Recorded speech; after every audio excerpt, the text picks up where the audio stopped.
আর্জেন্টিনার খেলা হবে আর ওই ম্যাচে বিতর্ক হবে না, এটা তো হয় না। আর্জেন্টিনা যে কয়টা ম্যাচ খেলেছে প্রত্যেকটা ম্যাচেই একটা না একটা বিতর্ক থেকেই গেছে। আজকে কি হলো সুইজারল্যান্ডের বিপক্ষে, রেফারি একটা প্লেয়ারকে, সুইজারল্যান্ডের একটা প্লেয়ারকে লাল কার্ড দেখে বের করে দিল। 10 জনের দলে পরিণত হয়ে গেল সুইজারল্যান্ড।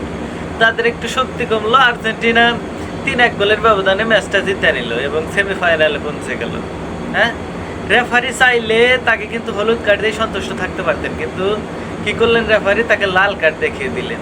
হ্যাঁ, অনেক ম্যাচে দেখা যায় যে রেফারিকে ধাক্কা দেয়, তারপরেও কিন্তু তাকে রেড কার্ড দেখানো হয় না। আজকে কি হলো, একটু কথা কাটাকাটি মনে করেছে, সঙ্গে সঙ্গে তাকে লাল কার্ড দেখে বের করে দিল।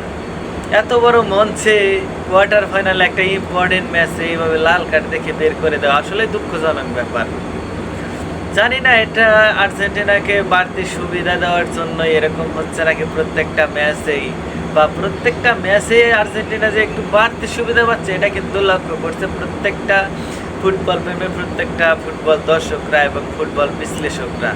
হ্যাঁ, কি জন্য ফিফা এরকম আন্তরিকতার সাথে আর্জেন্টিনাকে নিয়ে যাচ্ছে আমরা বুঝতে পারতেছি না।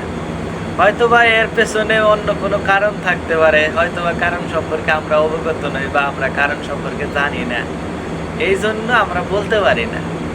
শুধু এইটুকু আফসোস থাকে যে ম্যাচটা এরকম বিতর্কিত না হয়ে ভালোভাবেও হতে পারতো।